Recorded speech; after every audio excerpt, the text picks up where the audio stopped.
تو سب سے پہلے جب یہاں بخت نصر شہر بابل عراق سے نکلا تو سب سے پہلے انہیں مصر پڑتا ہے، مصر کی جو یہاں سے لشکر نکلا تھا ان سب کو اس نے ختم کر دیا، اور اس کو شکست فاس دے کر وہ اب پہنچ رہا ہے یروشلم ملک شام۔ اب اس نے جب فلسطین پہنچا اور وہاں کی جو لشکر جو بخت نصر سے لڑنے والے تھے وہاں پر اس نے شکست فاش دے کر کم از کم جو کتابوں میں لکھا ہوا ہے 1,00,000 یہودی اور بنی اسرائیل کو اپنا اسیر اور اپنا غلام بنا کر ان کے گلوں میں بیڑیوں کو ڈال کر اور ان کے پیروں میں بیڑیوں کو ڈال کر بڑی ذلت اور خواری کے ساتھ وہاں سے وہ لے گیا۔ اور اس سے پہلے جو اس نے تہلکہ مچایا ہے ملک شام میں اور یروشلم اور ہیکل میں، جو اس نے تہلکہ مچایا ہے، یہ تاریخ کا یہودیوں اور بنی اسرائیل کے لیے اس کے بعد کوئی ایسا تہلکہ نہیں آیا، کیونکہ جو ان کی کتاب تھی تورات جو موسیٰ علیہ السلام پہ نازل ہوئی تھی، جو وہ لوگ اپنی دینی کتاب سمجھتے تھے، جس کو پڑھتے تھے، وہ ہیکل میں موجود تھی۔ اس نے ہیکل کی ساری کتابوں کو جلا کر کے خاکستر کر دیا، اور اس میں تورات تھی جو اصل نسخے تھے ان سب کو اس نے داغدار کر دیا اور اس کو جلا کر کے خاکستر کر دیا، اور اس نے ہیکل سلیمانی کو سارا کا سارا تہس نہس کر دیا، توڑ دیا۔ اور اس کے بعد جو حضرت سلیمان علیہ السلام کا محل تھا اس کو بھی اس نے توڑ دیا، اور سلیمان علیہ السلام اور داؤد علیہ السلام نے جو فصیل بنائی تھی، زیر نگی جو حصہ تھا اور علوی جو حصہ تھا، یہ ساروں کے لیے ایک فصیل بنائی تھی ملک شام کے لیے، ایک ایسی زبردست اونچی فصیل کہتے ہیں ایک اونچی دیوار کو، یہ سارے کے سارے ملک شام کے ایریے کو گھیرنے والی تھی، وہ ساری کی ساری دیوار کو اس نے توڑ دیا، اور وہاں کے رہنے بسنے والے جتنے تھے سب کو اسیر اور غلام اور باندیاں بنا کر کے لے کر گیا۔ اور وہ جانے سے پہلے ایسا تہلکہ مچایا کہ وہ جب وہاں پر انگار لگا رہا تھا اور آنچ لگا رہا تھا اور وہ سب کا سب تہس نہس کر رہا تھا، کئی ایسے عورتیں تھیں جو وہاں پر آ کر کچھ کمروں میں بیٹھی ہوئی تھی کہ ہم اس کے ظلم اور زیادتی سے بچ جائیں۔ کچھ ایسے مرد حضرات بھی تھے، جو کچھ یعنی کم از کم 30 سے 40 ہزار مرد حضرات اور 60 سے 70 ہزار عورتیں جو اپنے آپ کو یروشلم اور مسجد اقصیٰ کے برآمدوں میں اپنے آپ کو محفوظ سمجھ کر وہاں پر بیٹھے ہوئے تھے۔ ان کا کوئی لڑنے کا ارادہ نہیں تھا، لیکن وہ یہاں پر لڑنے کے لیے آیا تھا۔ چونکہ یہاں کے لوگ رہنے بسنے والوں نے عالم بغاوت کو بلند کر دیا تھا، تو اس نے اندر ہی اندر ان کو رکھ کر کچھ ایسی چیزوں کو اندر جا کر سب کو جلا دیا، سب کو وہیں پر بچوں کے ساتھ، عورتوں کے ساتھ، مردوں کے ساتھ سب کو تہس نہس کر دیا، اور اس نے سارا کا سارا ملک اندھیرا کر دیا۔ اور اس نے ایسا زبردست وہاں پر فتنہ برپا کیا کہ جب اس نے اس کو تکمیل کیا تو اس کے ساتھ آنے والے لوگوں نے بعد میں جو تاریخ کو رقم کیا ہے، انہوں نے کہا کہ ہمیں اپنا ہاتھ بھی نظر نہیں آتا تھا، ایسی کالی دھواؤں کا ایک بڑا بازار گرم ہو گیا تھا، اور ایسا اندھیرا چھا گیا تھا کہ پورا کا پورا ملک شام اور فلسطین تہس نہس ہو گیا۔ اس نے وہاں کے رہنے والوں کو بڑی ذلت کے ساتھ اور بڑی ہی رقت انگیزی کے ساتھ اور بہت ہی زیادہ ذلت اور رسوائی کے ساتھ وہاں کے لوگوں کو لے گیا، اور یہی وہ عرصہ تھا، یہی وہ موقع تھا جو عہد سلیمانی کا، خداوند قدوس کے عہد سلیمانی کا جو تابوت تھا، جس کو رکھنے کے لیے اصل مسجد اقصیٰ اور فلسطین اور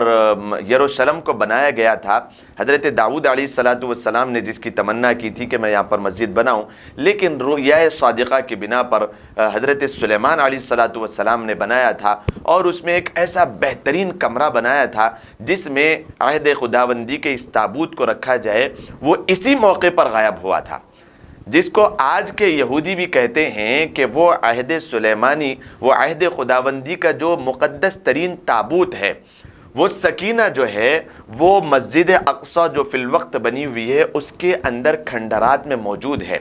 وہ کیا تھا جو اس سے پہلے پارٹس اور ایپیسوڈ میں آپ کے سامنے بیان کیا گیا، وہ سکینہ اور اس تابوت میں حضرت یوسف علیہ السلام کا جسم اور ان کے کپڑے اور ان کے باقی ماندہ کچھ قیمتی اشیاء تھے، جس کو بہت زیادہ قیمتی سمجھتے تھے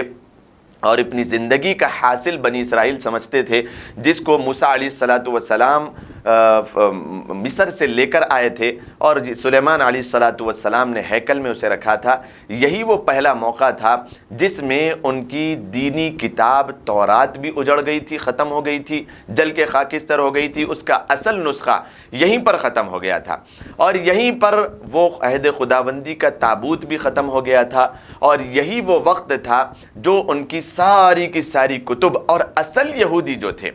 اصل بنی اسرائیل جو تھے، جو موسیٰ علیہ الصلاۃ والسلام کو ماننے والے تھے اور حضرت یعقوب علیہ الصلاۃ والسلام کی آل میں سے تھے، وہ یہاں کے سارے ختم ہو گئے تھے۔ ان کی پہچان اور ان کی جو خصوصیات تھی وہ ساری کی ساری ختم ہو گئی تھی۔ اب وہاں سے جو وہ سارے جتنے وہاں پر رچے بسے ہوئے تھے ان کو قیدی بنا کر کے بخت نصر شہر بابل اپنے ساتھ لے گیا، اور وہاں پر لے جا کر ان کے مردوں کو قتل کر دیا اور ان کے بچوں کو ویسے ہی زندہ چھوڑ دیا، اور ان کی عورتوں کو وہاں کی کام کرنے والی اور خادمائیں بنا دیا۔ کم از کم اس کے بعد 450 سال تک اور 500 سال تک یہ فلسطین اور ملک شام بالکل تہس نہس اور کھنڈرات میں تبدیل ہو گیا۔ تاریخ میں لکھا ہوا ہے کہ جب جو بچے چھوڑ دیا تھا بخت نصر نے، وہ جب بڑے ہوئے اور ان کی یادداشتوں میں جتنا بھی آتا تھا اور ان کے باپ داداؤں کی جو انہوں نے کہانی اور واقعات سنے تھے اور تاریخ سنی تھی، جب وہ آ کر کے 450-500 سال کے بعد انہوں نے ان کھنڈرات کو دیکھا تو انہیں وہاں پر کچھ بھی نظر نہیں آتا تھا۔ کتابوں میں لکھا ہوا ہے کہ سلیمان علیہ الصلاۃ والسلام کا وہ ہیکل اور سلیمان علیہ الصلاۃ والسلام کا کوہ مرور پر وہ محل اور سلیمان علیہ الصلاۃ والسلام کی وہ باقی ماندہ تاریخی وہاں کی اشیاء اور داؤد علیہ الصلاۃ والسلام کی وہ بنائی ہوئی فصیل اور اس سے پہلے حضرت ابراہیم علیہ الصلاۃ والسلام اور اسحاق علیہ الصلاۃ والسلام کی وہ تاریخی مقامات، کچھ بھی انہیں وہاں پر نظر نہیں آتا تھا۔ اور یہی وہ عرصہ تھا جس وقت جب وہ اپنے ساتھ اسیر بنا کر کے لے گیا، اس میں ایک نبی تھے دانیال علیہ الصلاۃ والسلام۔ دانیال علیہ الصلاۃ والسلام کو بھی اس نے بخت نصر نے قیدی بنا کر کے اپنے ساتھ وہاں پر لے گیا، لیکن کوئی اور ملک کے میں حضرت سلیمان علیہ الصلاۃ حضرت عزیر علیہ الصلاۃ والسلام وہاں پر نبی بنے تھے۔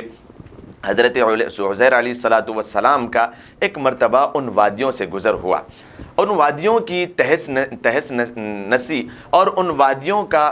زمین میں گڑنا اور ختم ہونا، آپ اسے اندازہ لگائیے کہ اتنا وہ تہس نہس ہو گیا تھا، اجڑ گیا تھا کہ حضرت سلیمان علیہ الصلاۃ والسلام کا گزر ایک مرتبہ وہاں سے ہوا تو آپ نے ان قلعوں کو دیکھا اور آپ نے ان بستیوں کے اوپر جب نظر ڈالی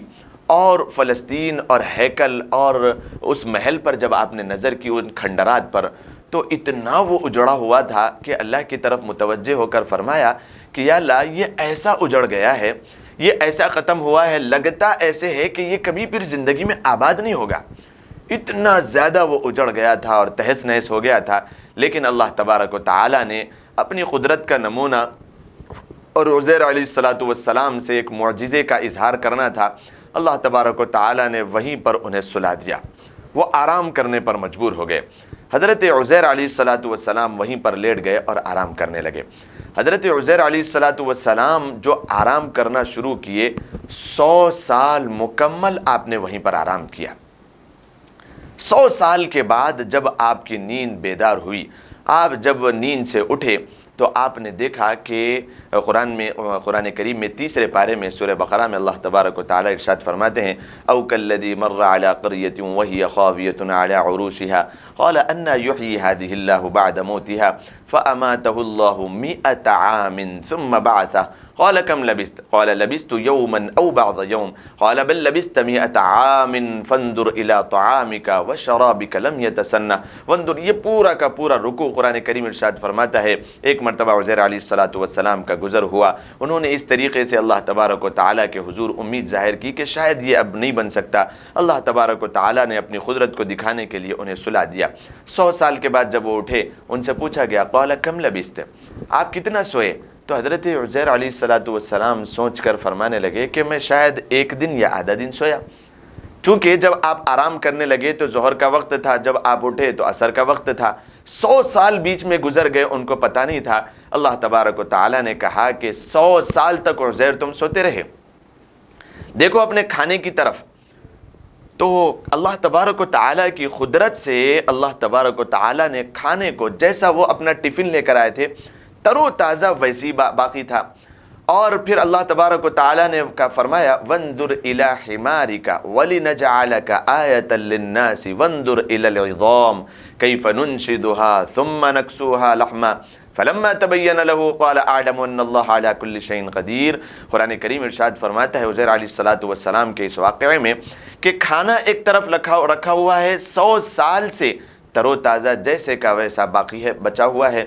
لیکن اپنے گدھے کی طرف اپنی سواری کی طرف دیکھو کہ وہ کیسے ملیا میٹ ہو گیا. حضرت عزیر علیہ السلام نے جب نظر کی ان کھنڈرات کے پاس سے گزرنے کے وقت جو سواری انہوں نے وہاں پر رکھی تھی، جب نظر کی تو دیکھا کہ وہ بالکل ختم ہو گیا تھا اور اس کی ہڈیاں بھی ایسی گل گئی تھی کہ وہ بھی نظر نہیں آتی تھی، کچھ بھی وہاں پر نظر نہیں آتا تھا، لیکن وہ وہیں پر سڑا اور گلا تھا، وہیں پر وہ مرا تھا. اللہ تبارک و تعالیٰ نے فرمایا انظر الی العظام کیف ننشدها کہ اس کی ہڈیوں کی طرف دیکھو کہ ہم کیسے اسے پروان چڑھاتے ہیں. دیکھتے ہی دیکھتے وہ جیسا سڑا گلا تھا زمین میں ویسے ہی اٹھنے لگا. پہلے ہڈیاں اس کی کھڑی ہوئی، اس کے اوپر گوشت پوچھ لگا، پھر اس کے اوپر اس کا چہرہ لگا اور اس کے پیر بنے، اس طریقے سے وہ پھر کھڑا ہو گیا. اللہ تبارک و تعالیٰ نے فرمایا کہ ہم اپنی نشانیوں کو اس طریقے سے بیان کرتے ہیں. اللہ تبارک و تعالیٰ ہر چیز پر قدرت رکھنے والا ہے، عقل مندوں کے لیے اس میں نشانیاں ہیں. پھر حضرت عزیر علیہ السلام ان بستیوں کی طرف دیکھے تو جب آپ نے ایک امید ظاہر کی تھی، آپ نے کہا تھا کہ شاید یہ یہاں پر پھر آئندہ کبھی زندگی میں قیامت تک بسیں گے یا نہیں بسیں گے، لیکن آپ نے جب نظر کی تو وہ بہترین سجے ہوئے، اور پھر اللہ تبارک و تعالیٰ نے ان بستیوں کو پھر سے زندہ کر دیا تھا، پھر سے رونما کر دیا تھا. وہاں پر لوگ آ کے بس چکے تھے اور وہاں پر ہریالیاں اور بھریالیاں اپنے کھنڈرات پھر سے جو ہے نا مکمل ہو چکے تھے. حضرت عزیر علیہ السلام کا یہ واقعہ بھی ان 450 سال کے بیچ کا ہے جب اللہ تبارک و تعالیٰ نے بخت نصر کے ذریعے اس کو سارا کا سارا تہس نہس کر دیا تھا. انشاءاللہ اس کے آگے کی تفصیل آئندہ ایپیسوڈ میں آپ کے سامنے بیان کیا جائے گا. السلام علیکم ورحمۃ اللہ وبرکاتہ. أشرقت نفسي بنور من فؤادي حينما رددت يا رب العباد